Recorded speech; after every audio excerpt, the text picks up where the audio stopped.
You really think they woke up and said, wow, Black people are human after all.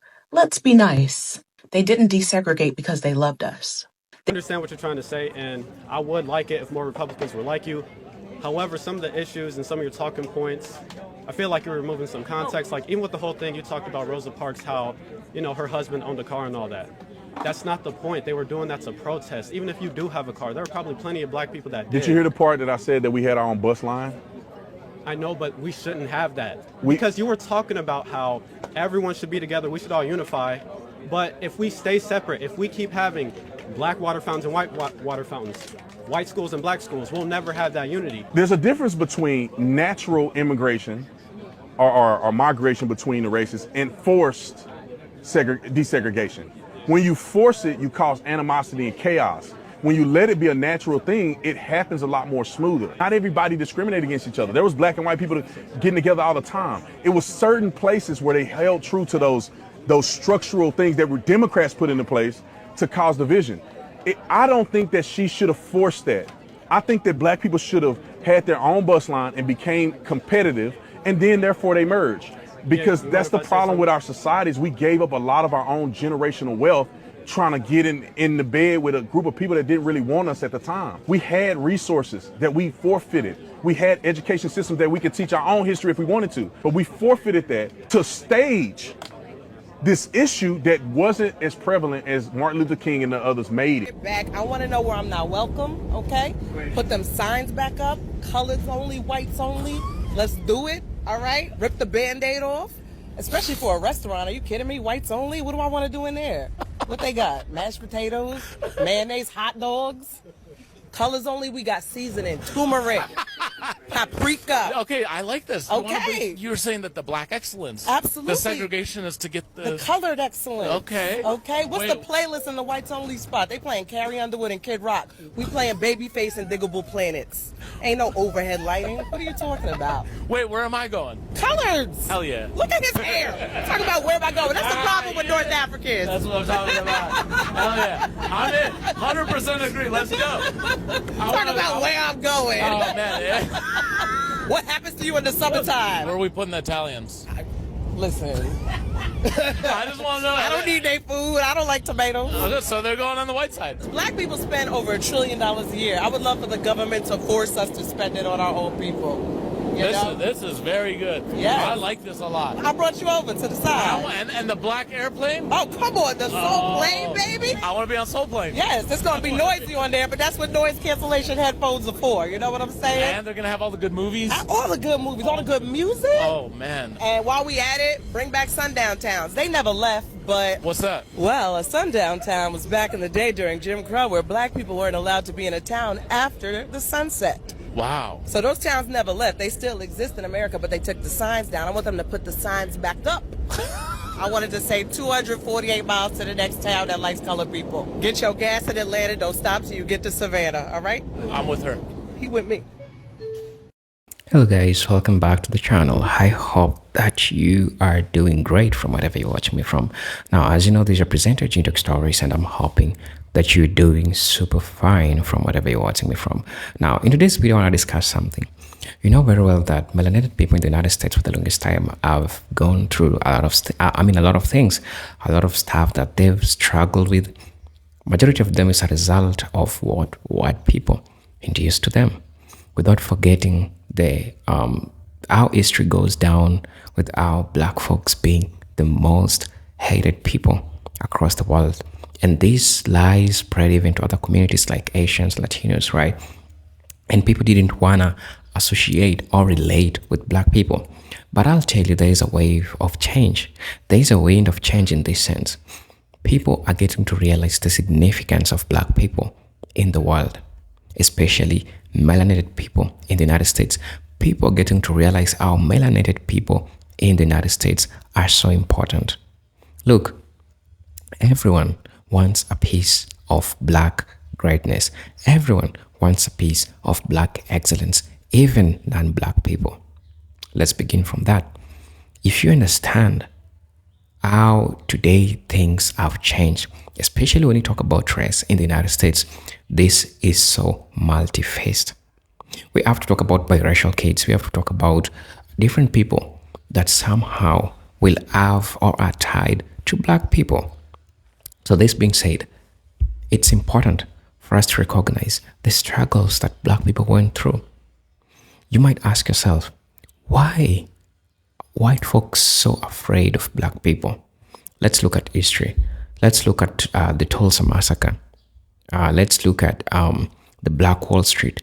Let's look at what it is like today. It's like Lania. These all as history of black people being washed out economically. The Black Wall Street was so great and it did well for black people, but they took it away. This shows you one thing. It shows you that they don't want black people to unite. They don't want black people to come together. And this is inevitable because people, especially white folks who own and run business, need black people the most. If only we could say a given month, black people could take their dollar and reimburse it back in their community, you could see greatness. That's when you could see black schools, facilities growing up, black neighborhoods, the roads are well constructed, and all infrastructure. Because we black folks, especially melanated people in the United States, have used for the longest time their money to build other communities and not the black communities. And this answers why black people are so much afraid. White folks are so much afraid of black unity. Well, as you know, these are presented G-Doc stories. I don't want to say much at the introductory part, but I just want to let you know that this video is going to be educative. And so for those who are watching us for the first time, I'll ask you to subscribe to the channel, join our membership, and really get to see what I can offer you. For those who are supporting me through my super thanks, through my Cash App account, trust me, I'm really grateful for the support that you're giving me. So I don't want to say much, but I just want us to watch this video and then I'll be back with my commentary as usual. You really think they woke up and said, wow, black people are human after all. Let's be nice. They didn't desegregate because they loved us. They desegregated because they couldn't afford to look stupid on the world stage. And they couldn't afford to let us get too powerful without them. After World War II, America was busy trying to sell itself as the leader of the free world. You know, democracy, liberty, justice for all. All the same stuff they were never giving to black people at home. Meanwhile, the Soviet Union was pointing and laughing. Freedom. Y'all can't even let black kids drink from the same water fountain. And America? They couldn't bomb their way out of that bad press. So the same people who spent decades lynching us, burning us out of towns, and pretending we didn't exist, decided it was time to clean up their image. Desegregation was never about morality. It was always about marketing. One thing they never tell you about desegregation, we weren't begging to sit next to them. We were thriving without them. Black businesses were booming. Black schools were educating future doctors, lawyers, and scientists. Black neighborhoods were self-sufficient. And they couldn't have that. Because if we didn't need them, they couldn't control us. Simple math. But instead of congratulating us, they used desegregation as a way to bulldoze everything we built. Black schools shut down. Black teachers fired by the thousands. Black businesses starved out once the black dollar started flowing into white businesses. Yeah, they didn't integrate with us.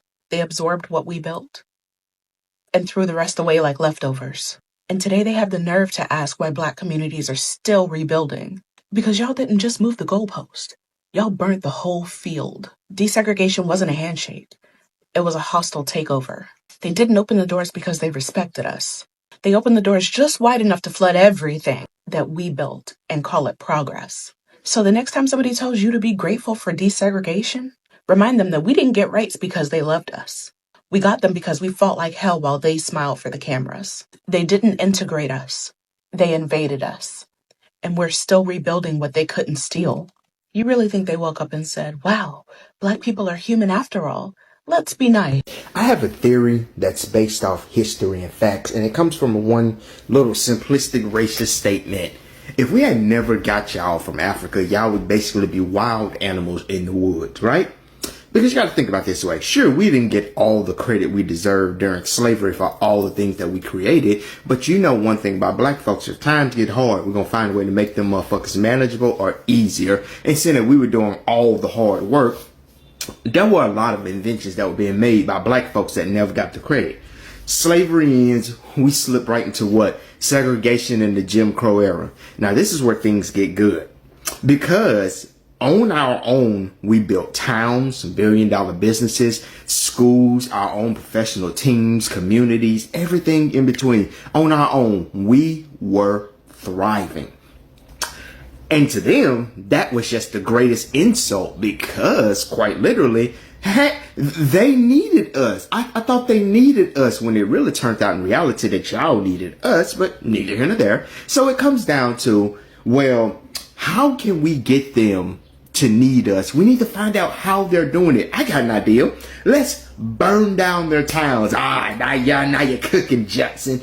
No, that didn't work either. How about let's bomb their towns? Ooh, yeah, you're on to something now.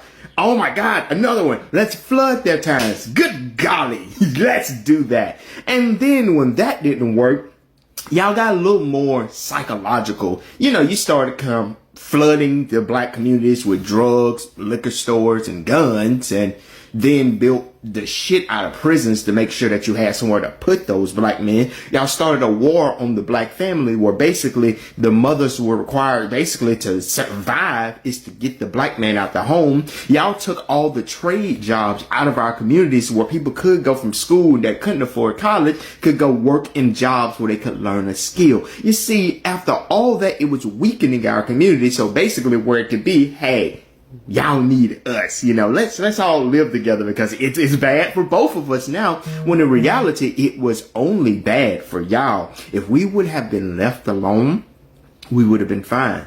If we had been left alone, we would have thrived, because newsflash, Africa wasn't some poor ass country. Otherwise y'all wouldn't keep making return trips there to steal shit from them.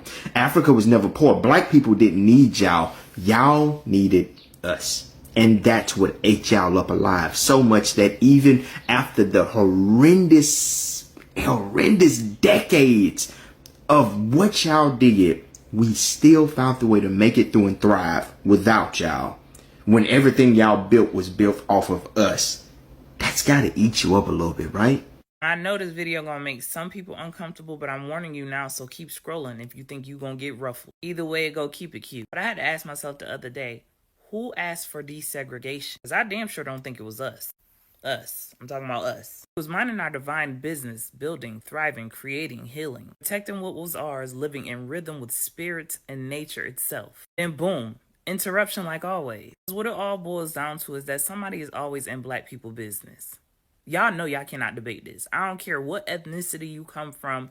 Somebody's always going to be in black people's business, regardless. We're going to be real clear, crystal even. Desegregation was not about love. It was about access, about getting close to what we built, about infiltrating what they couldn't destroy from the outside. Y'all remember when we were separated, we were unified? Look back at all those marches. Saw all of those people, all of us together. We had power, we had culture, and we had self-determination. Illusion of inclusion was the trap. What happens when you invite a spirit in your home that doesn't respect it? You're gonna get unity, you're gonna get confusion every single time. And look, years later, we still trying to reclaim what we once protected. Oh yeah, the deeper truth is desegregation was never the victory. It was the setup, the dilution of divine energy. In my mind now, the universe is just correcting it. I remember when I talked to y'all about the great separation.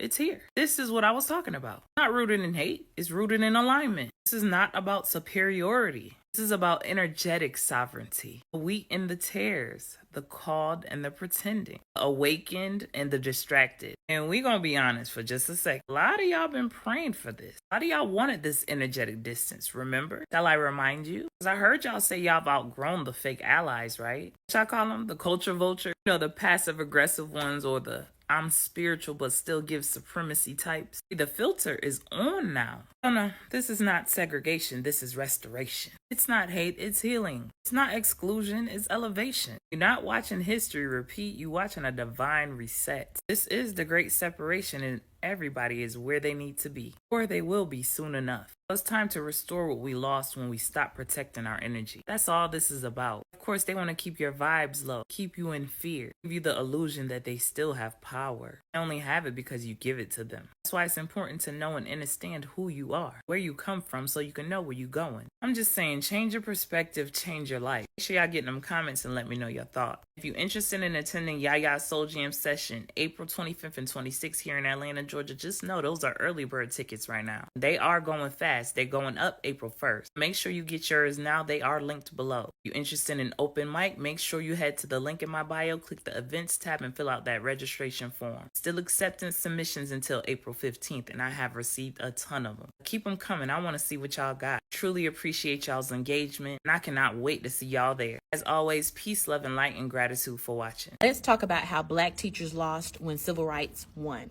Brown versus Board said schools had to integrate, but nobody said that teachers had to come with us. And guess who got left behind? Black teachers, thousands of us. Let me give you a little bit of context in case you don't know your history. Our history, American history. 1954, Brown versus Board of Education declared school segregation unconstitutional. A win, right? But here's the catch. To make room for white staff in newly integrated schools, over 38,000 Black educators and principals were pushed out, fired, demoted, or never hired again. So what was the impact of all this? Those weren't just jobs. Those were trusted community leaders, role models who helped raise generations of Black children. And when they disappeared, so did the connection, so did the mentorship, and the cultural understanding in the classroom. Today, only 7% of the teachers in the U.S. are Black. That's not just a statistic, that's a missing link in our children's educational experience. And just a personal note about me, I remember having my first Black teacher in the 7th grade. Mr. Matthews, he was my science teacher. I wonder where Mr. Matthews at now. He had fingers like sausages. Is he with the ancestors? Okay, let me get back on topic. I'm sorry. I'm the only Black teacher at my school. I think like one of maybe 10 in the entire district. Yet studies show that all of my students benefit from having a Black teacher. Incredible engagement, higher expectations, and deeper connections. And don't get mad at me, this is just the research I'm repeating. When I walk into that classroom, I bring more than just a lesson plan. I bring representation, I bring history, and I bring proof that they can be seen and heard in every space. And that matters. What would school look like today if we hadn't lost a whole generation of Black educators? And what needs to change so we don't keep losing more? Because the past isn't gone. It's still showing up in classrooms today. Just hasn't worked. It was really insanity on our part to think that we could send our children to be taught by races and by sending them that they were going to change. For the most part, our children today are being destroyed. They're being sent into a hostile environment that constantly, in very insidious ways, tell them they're no good. They can't learn. And then we wonder why there's so many problems. What is something that you'll get a lot of hate for if you say it out loud? Integration was not the answer. Quite frankly, I think integration was one of the worst things to happen to the Black community. Just being real. Because it wasn't even true integration, it was just desegregation. Wasn't the same thing. Integration should have been dismantling both the Black and white structures and creating a new structure, integrating two different things into one. Instead, what really happened was they just took down the whites only signs and just put us in their spaces. Not the same thing. And quite frankly, you know, racism and violence aside, segregation didn't sound that bad. Because the idea of an all-Black school, all-Black pool, all-Black movie theater, all-Black restaurants, that doesn't sound bad to me. I truly believe the fight was more so for equality of resources, but I don't think we was trying to sit with y'all and sing kumbaya, but that's just me. So they think Black people really give a damn about segregation? Like, for real, for real? Like, we welcome that shit. Like, hello? We know the power of our Black dollar. We ain't no fools. We are perfectly okay with that. I guarantee y'all business is gonna shut the fuck down though. So fuck with it if you want to.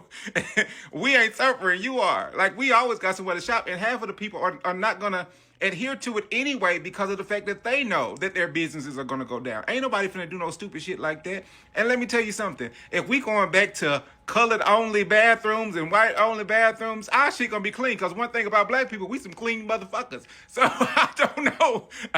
Now, I don't know about the other ones because the ones that I know that work with me don't even wash their motherfucking hands. So let's be honest. Like, I don't know what they think. I don't know what they think they doing, but I'm here to tell them that they not doing what they think they doing, because we ain't gonna be bothered whatsoever. As a matter of fact, run us all our shit back. As a matter of fact, run us all our shit back. To those who say desegregation didn't work and that we were probably better off in segregated schools, how do you respond? Desegregation doesn't work because we haven't tried it. We haven't really reorganized our schools away from racial lines. You know, we haven't used our schools and educational institutions as a way of educating human beings to work and to respect others. And using Sam Cooke as a soundtrack to your video, talking about I'm disheartened as an old white woman about the black people, or POC, which is two different things, by the way. Every time I see a video of them saying they want segregation, woe is me. Woe is me. So I got a drink because I'm so, and Sam Cooke, you speaking to me. It's been a long time coming, but change is gonna come. You speaking to me. Y'all thought I was lying? Right.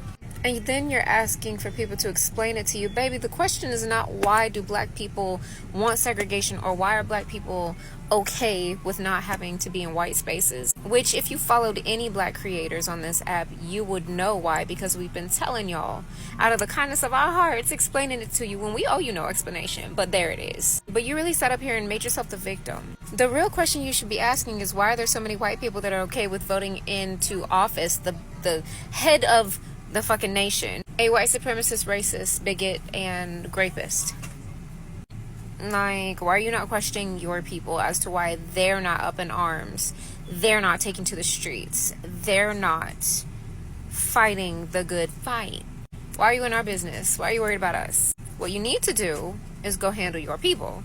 Tell them why you're upset. Tell them why this is not okay. Tell them that they should be just as upset as you are about us saying we're fine. And this is exactly why we are okay with segregation, because it is exhausting being around y'all. Y'all are literally energy vampires, and y'all are raging narcissists, and it's like you cannot not center yourselves. Like, this ain't even about you. And Sam Cooke was not singing to you or about you, ma'am. He was not singing to the woes of whiteness. Like, y'all be so fucking for real. Anyways, America, this is how they want the whole black community to be. This is why it started in the civil rights movement. When Martin Luther King Jr. in his I Have a Green speech said, 100 years after the Emancipation Proclamation, the Negro is still not free. He said 5 times in that speech that we were not free. It turned the Declaration of Independence on its head, because in our Declaration of Independence it said that our freedom was an unalienable right given us by God. John Locke in his Second Treatise of Government said that an unalienable right is a right given from God. It is irrevocable, non-transferable, and unsellable. The government cannot touch it. It supersedes law. It supersedes the Constitution. However, King said that we was coming to government and to the white man for our right to be free. Even at the end of the speech, he said, on some certain day, we'll be free at last, free at last. Thank God Almighty, we're free at last. He said in that speech, when will we be satisfied? He said, we will never be satisfied until justice rolls down like water and righteousness like a mighty stream. That's a fancy way of saying never. And so black people heard that speech and said that we were not free in America. And we make our children recite that speech every single year on King's birthday. And they say in that speech, the Negro is still not free. And today they're still marching, 60 years later, telling black people, you're not free. Beg for reparations. Beg for affirmative action. Kill your children in the womb. Cut off your child. You castrate your children. Let drag queens come into school and shake their behinds in your children's faces. Run God out of the public square. And then they end up like George Floyd. But the one thing they do consistently is they vote for the Democrat Party. And the places where George Floyd's live, they stay in absolute power. Facts. White people love to segregate themselves from black people, but they do not want us to build community without them, because they fear that our communities will thrive more than theirs.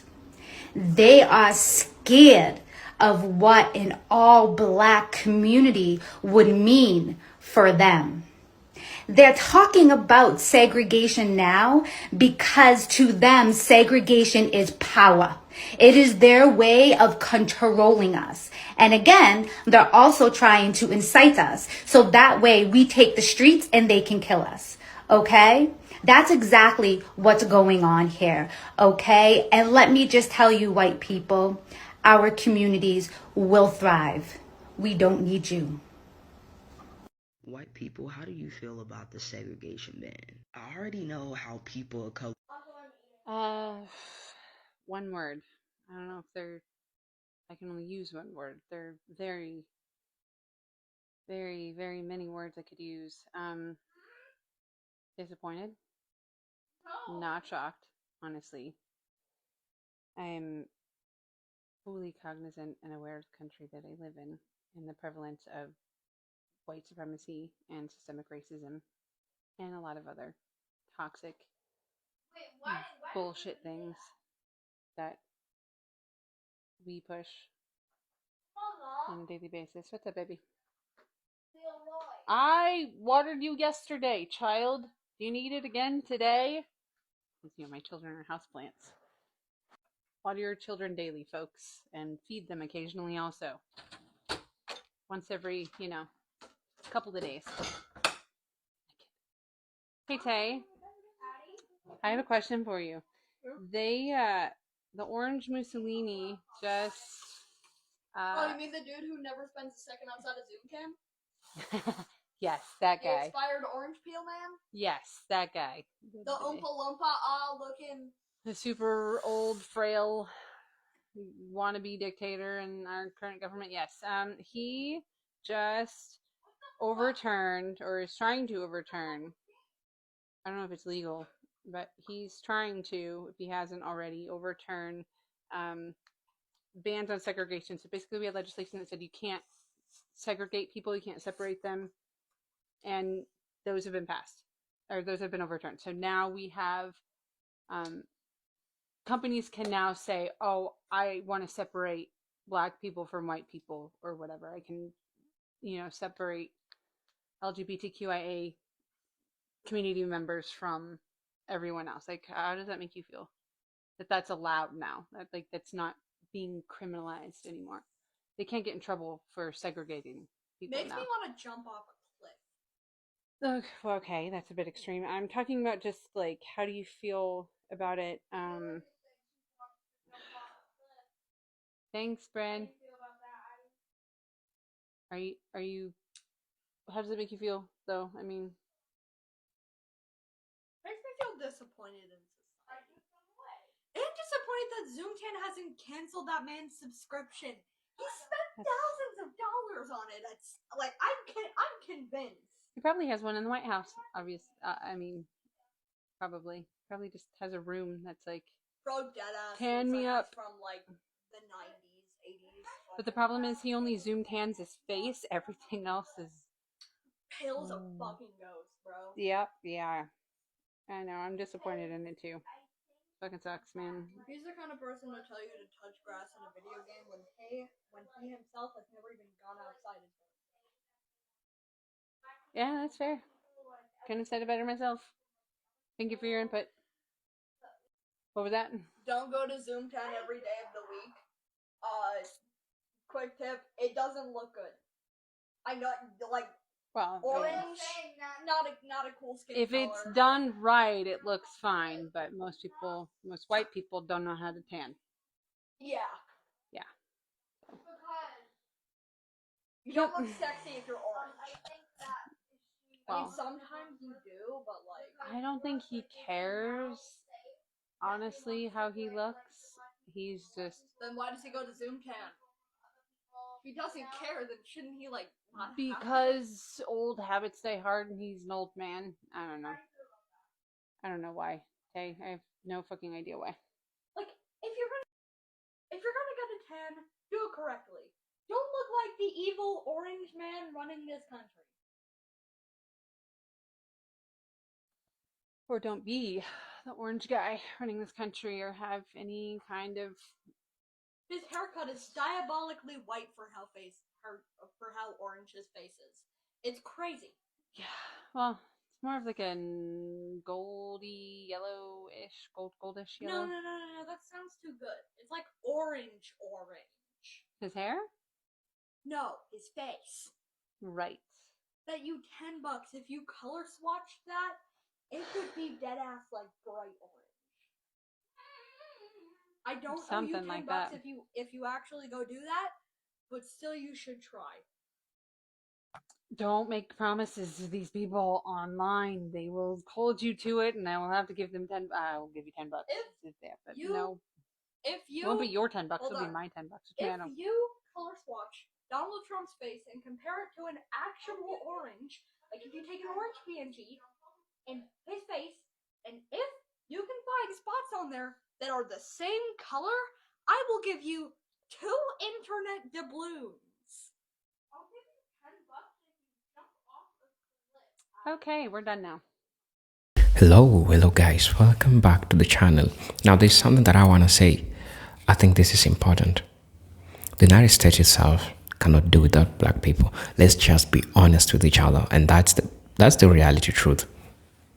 Because when you try to dig, even try to look at the history of the United States, you get to realize that a lot of architectural, infrastructural things that we are seeing today were built by black people, were built by the ancestors who were bought through ships and those who were already there in the United States. So that being said, it means that they are so dependent on black people in different spheres when it comes to labor. Look, so many farms that need black people to go and work in those farms, but black people are saying that no, we are not associating with that, because what are you trying to say? You cannot work on the farms and you want black folks to work on the farms, right? Well, you want black people to work for you, while you took the lands that belonged to black farmers. It means that you're afraid of blacks' independence. It's all showed. And when you see all these white folks getting on TikTok or whatever they are, so much raged, so much sad how they cannot get people to work on their farms, so much sad on how they cannot get people to buy their product. And this is what I usually say to my black folks. What we need right now, the only asset that a black person has, is unity. If it's not beneficial to other communities, they will not want you. Let this sink in your mind. They only want you because it's beneficial to them. If they had an alternative, they could have ditched you long time ago. Don't forget the implications of slavery, the traumatic instances that it has caused to the melanated people of the United States. And it is crazy that right now they are trying to act like they're so remorseful. They're trying to act like what happened, it's in the wrong, but they still goes ahead and benefit from the systems that was put in place to make you suffer as a melanated person in the United States. So that being said, it means that we need to look after ourselves. You need to be your brother's keeper, because most of the time, they're going to be coming for black people, and they're going to be wanting your kids to work on their farms. They're going to be wanting your kids to work in their factories, because I know the United States has a history with child labor. This is something that has always been there, especially children from the black community. And who's going to be working in these farms? Not black people, because black people are saying that, you know what, we want that segregation more than you think or more than you know. So that being said, this means that a couple things could go wrong, but the only thing that I want my black folks to understand is that we need to do away with the fact that white people think that we cannot survive without them. Melanated people of the United States can survive without them.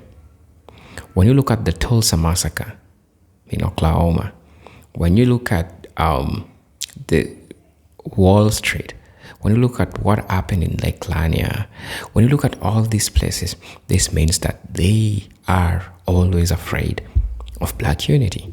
And this is something that has always happened. It is time for a black person to get to understand that you are so powerful. And everyone wants the piece of your power. That is economically, that is spiritually, and this is something that has always been there. They want a piece. Any person, you'll prove me to this, any person that has associated with melanated person of the United States will tell you that there is that aura and they cannot live without that. White folks who have stayed, and I mean, you've seen these videos, I mean, a lot of them, white folks that have interacted, white folks that have been with black folks, they'll tell you that it is so hard to live without a black person. And it's crazy because they prefer living closer to black people as compared to white folks who looks like them, who you think that they can resonate well with. But things are changing. That's what I'm saying. There's so much dynamics when it comes to race today in the United States. That explains why them folks don't want you to be independent. They don't want you to control your economy because they know damn well that it is so much powerful, in the sense that when you try to come together, there are a lot of things that you have the power to control, including factors of production. You could imagine the resources that are always being taken out of Africa. It is just recently that the new president, Ibrahim Traore, who is trying to safeguard all these resources that are being taken out of Africa. You can imagine how it can come so powerful when we have black people who unite with Africans, continental Africans, and build a strong empire, like a black empire, right? The United States is already falling, and you know this.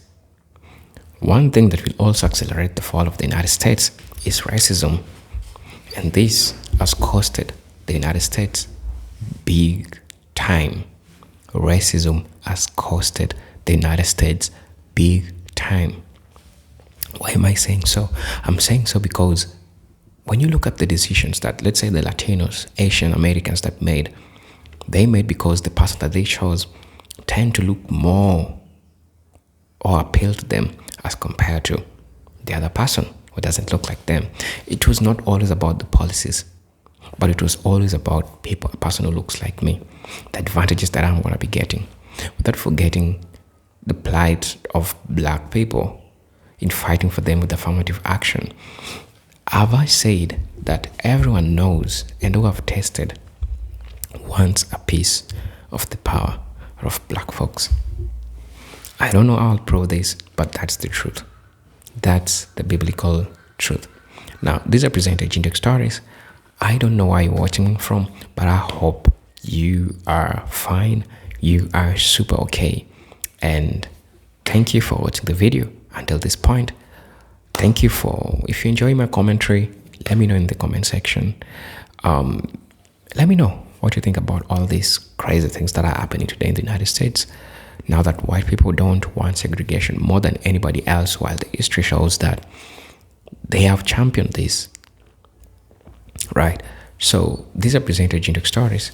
I'm hoping to see you in my next video. For those who are donating through Cash App, through Super Thanks, I highly appreciate the support that you're giving me, and know that I'm always seeing what you do. These are presented Jindex stories.